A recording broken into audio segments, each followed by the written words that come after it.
એટલે આપણી વિદેશ નીતિ કેટલી હદ સુધી નિષ્ફળ છે એનું તાદ્રશ ઉદાહરણ 2 દિવસ પહેલાનું તમે જુઓ કે અમેરિકાના પ્રમુખ ટ્રમ્પ એમ કહે છે કે પાકિસ્તાન જો મધ્યસ્થી કરે તો અમે જે છે કે ઈરાન સાથે વાતચીત કરવા માટે તૈયાર છીએ.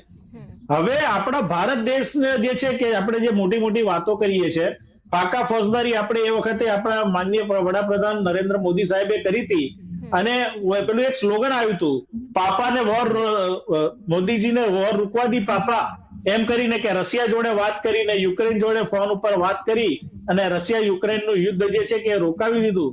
વોર રૂકવા દી પાપા એમ કરીને જે મીમ્સ બન્યા હતા, બરાબર છે. અને આ વખતે તમે જુઓ કે રશિયા યુક્રેનનું યુદ્ધ તો અટક્યું તો નથી જ, બરાબર છે. અને અત્યારે અમેરિકા એમ કે છે કે જો પાકિસ્તાન મધ્યસ્થી કરે તો અમે ઈરાન સાથે વાતચીત કરવા માટે તૈયાર છીએ. તો ભારત કઈ જગ્યાએ ઊભું છે વિદેશ નીતિમાં, તમે વિચાર કરો. એક નાનકડો દેશ જે પાકિસ્તાન જે છે કે કદાચ આપણા ગુજરાત જેટલું હશે, બરાબર છે, છતાંય અમેરિકા પાકિસ્તાનને જે છે કે આર્થિક રીતે મદદ કરી રહ્યું છે, આતંકવાદી દેશ જાહેર કર્યો, છતાં બી વર્લ્ડ બેંકે એને જે છે કે પૈસા આપે, ફંડિંગ કર્યું.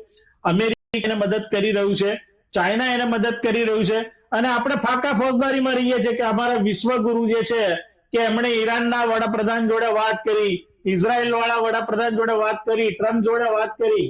અરે ભાઈ, પેલા જે છે કે તમને ગણતા બી નથી અને પોતે જયારે જાહેરમાં એમ કહેતા હોય કે ભાઈ પાકિસ્તાન મધ્યસ્થી કરે, અને આ જ પ્રશ્ન અમે જયારે રાજ્યસભા અને લોકસભાની અંદર પૂછ્યો ને ત્યારે એસ જયશંકરે એમ કીધું કે અમે કોઈ દેશની દલાલી કરતા નથી, બરાબર છે. તો તમે રશિયા યુક્રેન વચ્ચે દલાલી કરવા કેમ ગયા હતા? ત્યારે તો તમે એમ કીધું હતું ને કે ભાઈ અમે બંને દેશો જોડે વાતચીત કરીને જે છે કે અમે જે વોર રોકાવા માટેના પ્રયત્નો કર્યા, ત્યારે તમારી દલાલી ક્યાં ગઈ હતી?